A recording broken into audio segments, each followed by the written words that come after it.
Hi friends, welcome to SBNP family vlogs. నేను భవానీ. ఈరోజు మన ఛానల్లో ఎగ్ ఫ్రైడ్ రైస్, ఒక మంచి లంచ్ బాక్స్ రెసిపీ అని చెప్పొచ్చు. సో ఈ ప్రొసీజర్ ఏంటో చూసే ముందు నా ఛానల్ని ఎవరైనా ఫస్ట్ టైం చూస్తే నా ఛానల్ని లైక్, షేర్ ఇంకా సబ్స్క్రైబ్ చేసుకోండి. ఈ వీడియోకి నేను 50 లైక్స్ ఎక్స్పెక్ట్ చేస్తున్నాను. సపోర్ట్ మీ అండి. ప్రొసీజర్లో స్టార్ట్ అయిపోతాం. ముందుగా ½ డజన్ ఎగ్స్లోకి 1/2 టీ స్పూన్ మిరియాల పొడి, 1/2 టీ స్పూన్ సాల్ట్ని యాడ్ చేసి మంచిగా బీట్ చేసి పక్కన పెట్టుకోవాలి. సో ఇప్పుడు బాండీలో 2 టేబుల్ స్పూన్ ఆయిల్ యాడ్ చేసి ముందుగా రెడీ చేసి పెట్టుకున్న ఎగ్ మిక్సర్ని ఇందులో వేసుకోవాలి.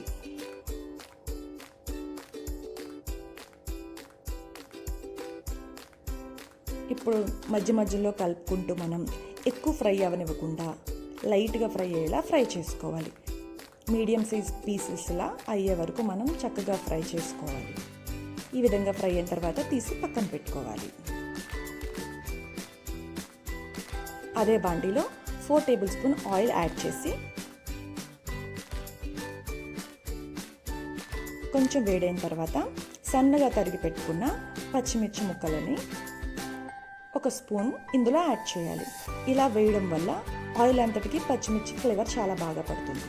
సో దాంతోపాటు ఒక మీడియం సైజు ఆనియన్ని కట్ చేసుకుని ఇలా వేసుకోవాలి. ఆనియన్స్ కొంచెం ఫ్రై అయిన తర్వాత ఇందులో 1 టేబుల్ స్పూన్ అల్లం వెల్లుల్లి పేస్ట్ యాడ్ చేసి వీటితో పాటు లైట్ గోల్డెన్ బ్రౌనిష్ కలర్ వచ్చే వరకు ఫ్రై చేసుకోవాలి. చూసారుగా, ఈ విధంగా ఫ్రై అయిన తర్వాత ముందుగా కట్ చేసి పెట్టుకున్న క్యారెట్ ముక్కల్ని 1/2 కప్ ఇందులో యాడ్ చేసుకోవాలి. ఇవి ఒక 50% ఫ్రై అయిన తర్వాత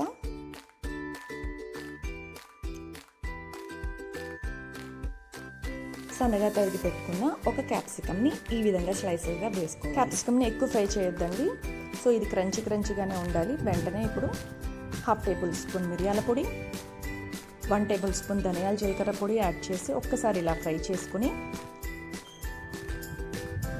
ఇప్పుడు దీనిలో 1/2 table spoon home made garam మసాలాని యాడ్ చేసి ముందుగా ఫ్రై చేసి పెట్టుకున్న ఎగ్ పీసెస్ని కూడా ఇందులో యాడ్ చేయాలి. సో దీనిపైనే 250 గ్రామ్స్ రైస్ని ఇలా పొడి పొడిలా చేసి పెట్టుకున్నాను ముందే, అది యాడ్ చేసి 2 టేబుల్ స్పూన్ వెనిగర్, అలాగే 2 టేబుల్ స్పూన్ డార్క్ సోయా సాస్ని యాడ్ చేసి దీన్ని అంతటికి పట్టేలాగా మంచిగా హై ఫ్లేమ్లో ఫ్రై చేసుకోవాలి. రైస్ అంతటికి ఈవెన్గా పట్టాలండి. ఈ విధంగా బాగా అంతా మిక్స్ చేసి అలాగే చివరిగా తురుముకున్న స్ప్రింగ్ ఆనియన్స్ ఇంకా కొత్తిమీరను కూడా యాడ్ చేసుకుని అంతా ఒకసారి బాగా కలుపుకోవాలి. స్పైసెస్ అనేవి చాలా తక్కువగా ఉంటాయి కాబట్టి పిల్లలకి బాడీకి వేడి చేయకుండా ఉంటుంది. సో ఎంతో ఈజీగా ఎంతో టేస్టీగా ఉండే మన ఎగ్ ఫ్రైడ్ రైస్ రెడీ అయిపోయింది. ఇప్పుడు డిష్ అవుట్ చేసేసుకుందాం. చూసారు కదా, ఎంతో సింపుల్గా చేసుకునే ఎగ్ ఫ్రైడ్ రైస్ రెడీ అయిపోయింది. సో మీరు తప్పకుండా ట్రై చేయండి. మీకు ఎలా వచ్చిందో నా కామెంట్స్లో పెట్టండి. ఈ వీడియో మీకు నచ్చినట్లయితే నా ఛానల్ని లైక్, షేర్ ఇంకా సబ్స్క్రైబ్ చేసుకోండి. నెక్స్ట్ వీడియోతో మళ్ళీ కలుద్దాం.